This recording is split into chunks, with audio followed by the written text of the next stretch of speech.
First of all, I'd like to thank our chairman of the IPDCI, Ray Del Rosario, for being so kind to include me in this very important program celebrating International Peace Day.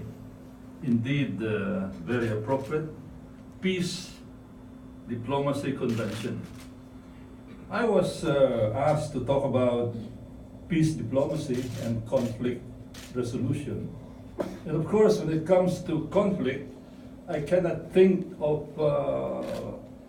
any other place which is so close to home, a conflict situation in the South China Sea, in the West Philippine Sea, where peace appears to be so elusive and where conflict appears to become more and more complex and more complicated as each day transitions.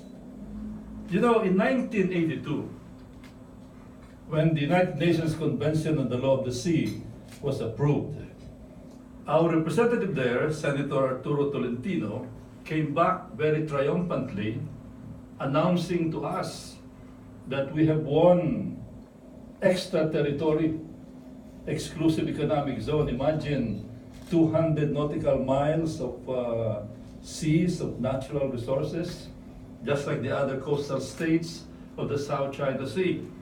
And at that time, the country was dreaming of how we would be able to exploit the natural resources within, living and non-living, oil, natural gas, fish, other minerals, that would convert the South China Sea for us into a zone of peace and a zone of prosperity. And things were so quiet for a while until in 1995, all of a sudden, our Navy discovered that there was some kind of a structure built in Mischief Reef well within our exclusive economic zone. And of course, it was constructed by our giant neighbor to the north.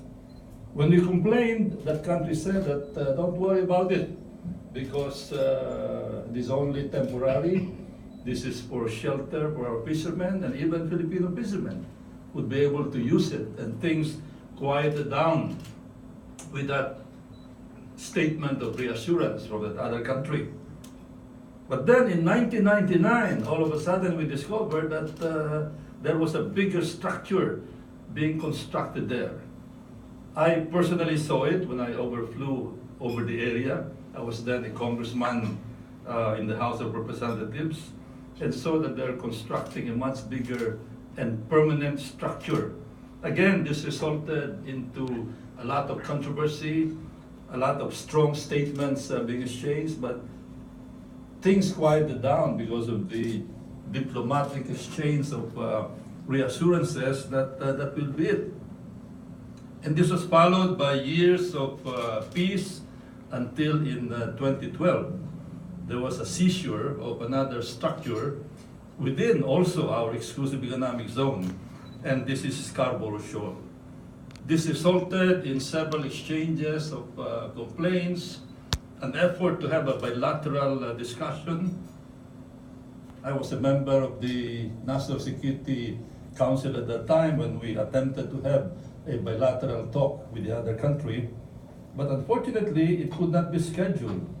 And they seized Scarborough Shoal, and as a result of that, we had no choice but for the Philippine government to file a complaint before the Permanent Court of Arbitration, the Arbitral Tribunal.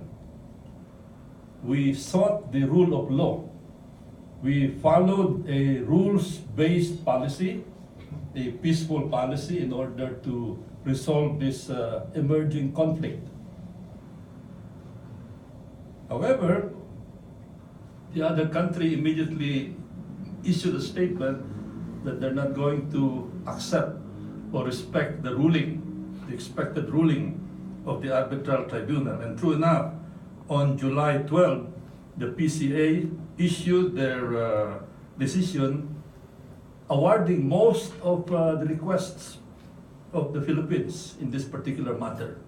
But just to show you how elusive the peace situation was, just to show you how complicated it was becoming. On the eve of the decision of the arbitral tribunal, the other country conducted a live fire exercise in the area, which a lot of people, including of course the Philippine government, considers as a very hostile act of the other country. And then right after the ruling of the arbitral tribunal, again to further complicate the conflict situation, they deployed a strategic bomber and bashed the Scarborough Shoal, again sending a very strong and very complex message. Now, of course, the ruling of the arbitral tribunal came after the entrance of the new administration under President Duterte.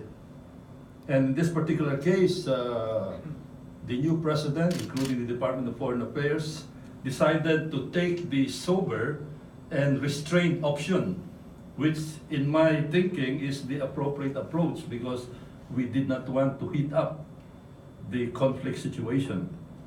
And followed by the president sending a former president of the Philippines, former President Fidel V. Ramos, a known expert in the South China Sea situation, in order to break the ice. However, after the discussion there, what was very disappointing is that the other party said, okay, we're willing to talk, but we cannot accept the arbitral ruling as the basis for the discussion, and at the same time we must insist that you, the Philippines, must accept that we have sovereignty in the area.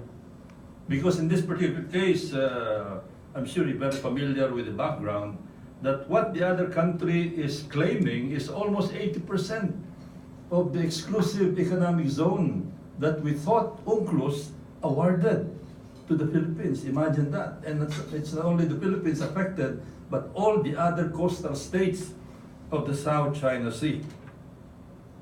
So that is the situation now. Other countries have come into the picture as intermediators. You know, in a conflict situation, it is always best that there must be a mediator.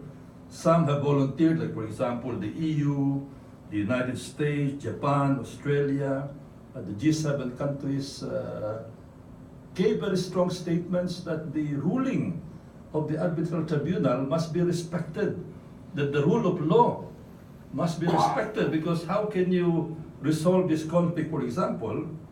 It cannot be done by the use of force or by the threat of the use of force. In the first place, the Philippines is a peaceful country. We have a constitution that has enshrined the use of peace as a matter of resolving conflict. We are facing a country that is 110 times bigger in population and probably 1,000 times bigger in terms of military force. So we thought we have opted for the course of peace in order to resolve this conflict. But, ladies and gentlemen, my fellow speakers in this conference, the situation has gone beyond the Philippines, because right now we're not talking only of the West Philippine Sea. We are not talking only of the South China Sea, but now the problem has extended up to the East China Sea, because right now it is not just a South China Sea conflict situation, it is a Pacific conflict situation, and in fact it is becoming an Indo-Pacific conflict situation. Look at the forces that are starting to converge in the area. A lot of people, the other countries, are worried that if the South China Sea is going to be constricted, it is going to affect their sea lines of communication. It is going to affect their commerce, their trade. $5 trillion worth of trade passes through the South China Sea.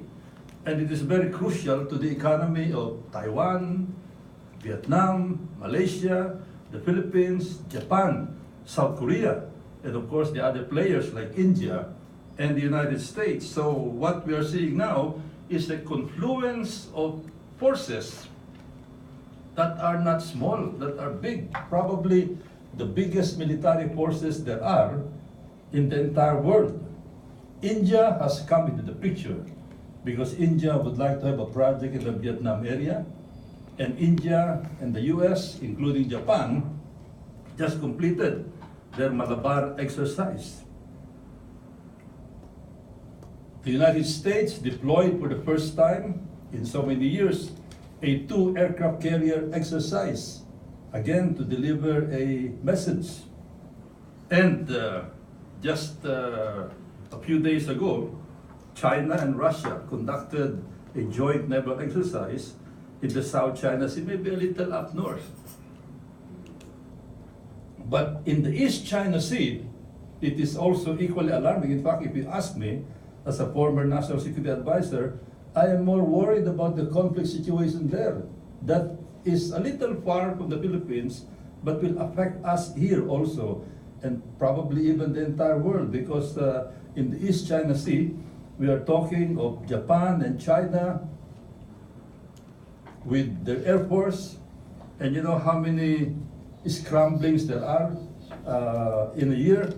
More than 600 fighter plane scramblings in the area, more than in any other area. And if there is a miscalculation, that could break into a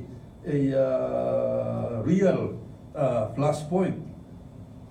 So, and then there are 2 red lines that have been announced already. The first red line, because the other powers are worried that Scarborough Shoal is going to be militarized. You are all aware that 7 artificial islands have been constructed, 1 inside our exclusive economic zone, the others very close to our exclusive economic zone, 7 of them, and 3 of them are about to be militarized already. Mischief Reef, Subi Reef, and Fiery Cross Reef. And if they are militarized, people are worried that this is going to restrict the freedom of navigation in the South China Sea, especially if construction is going to be conducted in Scarborough Shoal. So an announcement was made by the other powers that, look, that is going to be considered a red line if construction will be done in Scarborough Shoal, which is well within the exclusive economic zone. Japan announced that they're going to participate in a joint training cruise inside the South China Sea with the United States.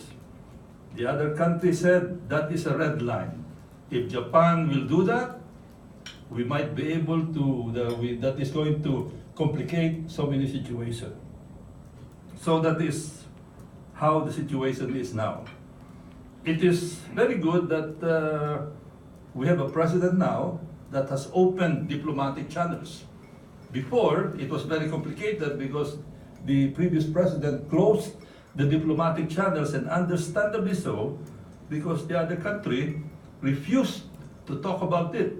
They talked about a bilateral situation, but they would not want to schedule the bilateral talks. And one requirement to start a bilateral talk is that we, the Philippines, should accept their sovereignty in the claims that they have made inside our exclusive economic zone. So that is a situation that is totally unacceptable. In other words, it is a conflict situation that cannot be resolved because one requirement is not acceptable to the other. Both requirements are not acceptable to both parties in the conflict situation. But again, I'm very happy that there are some very positive developments. As we speak today, there is a track to effort consisting of former ambassadors of the Philippines, military officers, cabinet members who have gone to China in order to start a track 2 discussion.